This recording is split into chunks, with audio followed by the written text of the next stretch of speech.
ዮሐንስ የኢየሱስን የልብ ትርታ በቅርበት የሚሰማ ደቀ መዝሙር ነበር። ከእሳትና ከነጎድጓድ ወደ ሰላም ፍቅር የተጓዘ የጌታ ወዳጅ። በፈጥሞ ደሴት የነበረው ብቸኝነት ለዓለም የብርሃን ራእይ የፈጠረበት ምስጢራዊ ወቅት ነበር። የፍቅር ሐዋርያ የዮሐንስ አስደናቂ የሕይወት ጉዞዎች በክርስትና ታሪክ ውስጥ ከደቀ መዛሙርት ሁሉ ለየት ያለ ስፍራ ካላቸው፣ ስሙ ከፍቅር ጋር የተያዘው የፍቅር ሐዋርያ በመባል የሚታወቀው የዘብዴዎስ ልጅ ዮሐንስ ነው።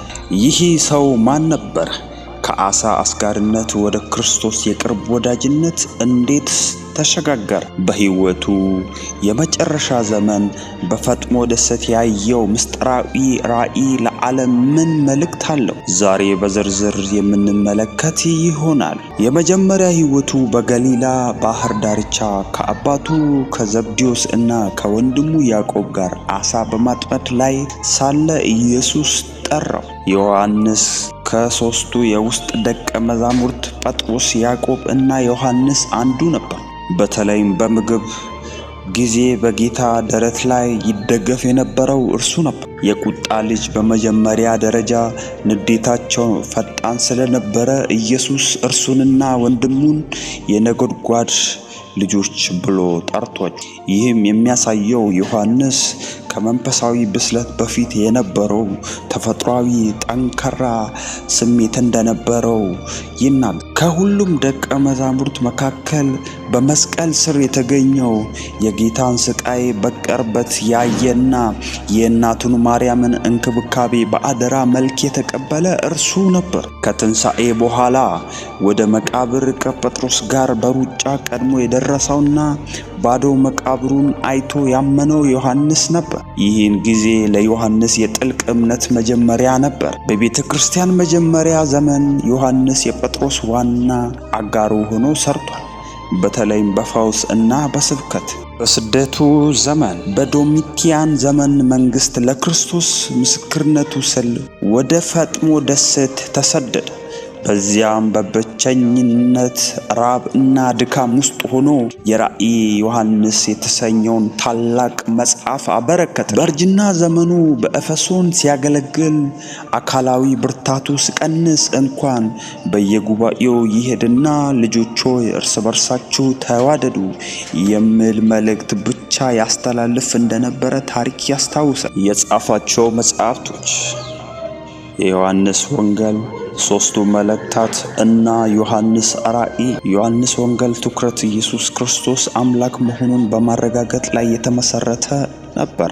ዮሐንስ የዘመኑን ስደትና መከራ አልፎ በሰላም ያረፈ ብቸኛው ሐዋርያ ነው። ታሪኩ የሚያስተምረን ዋናው ነገር ከቁጣ ወደ ፍቅር፣ ከማወቅ ወደ ማስተዋል መሸጋገር እንደሚቻል ነው።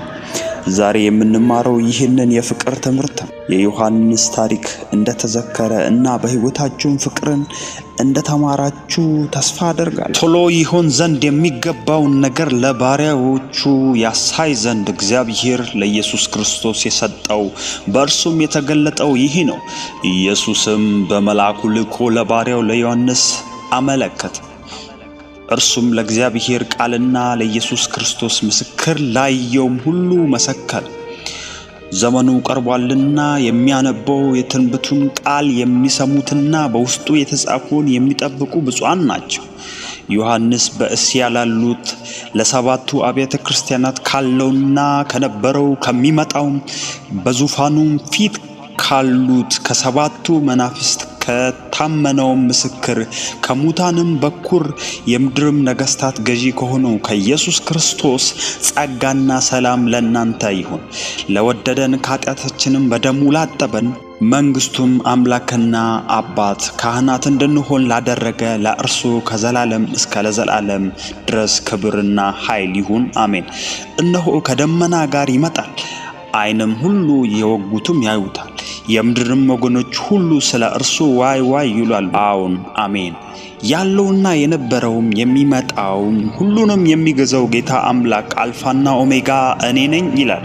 እኔ ወንድማችሁ የሆኑ ከእናንተም ጋር አብሬ መከራውንና መንግስቱን የኢየሱስ ክርስቶስንም ትዕግስት የሚካፈል ዮሐንስ ስለ እግዚአብሔር ቃልና ስለ ኢየሱስ ምስክር በፈጥሞ በምትባል ደሴት በጌታ ቀን በመንፈስ ነበሩ።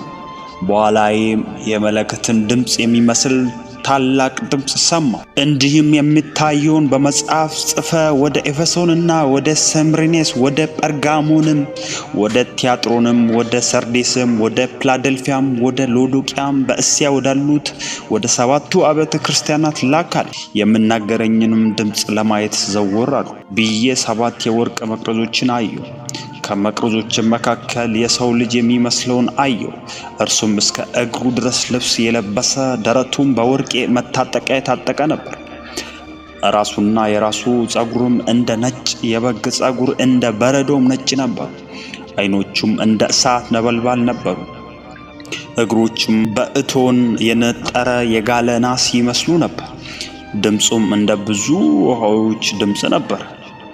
በቀኝ እጁም 7 ከዋክብት ነበሩ። ከአፉም በሁለት ወገን የተሳለ ስለታም ሰይፍ ወጣ። ፊቱም በኃይል እንደሚበራ እንደ ፀሐይ ነበር።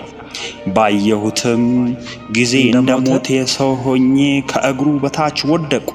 ቀኝ እጄንም ጫነብኝ፣ እንዲህም አለኝ፣ አትፍራ፣ ፊተኛውና መጨረሻው ሕያው እኔ ነኝ። ለዚህ ቤት አዲስ ከሆናችሁ ሰብስክራይብ፣ ላይክ በማድረግ የደወል ምልክቷን በመጫን ነፍስንና መንፈስን የሚያድሱ እውነተኛ የሆኑ ታሪኮች እንዲደርሱ ቤተሰብ ይሁኑ። አመሰግናለሁ።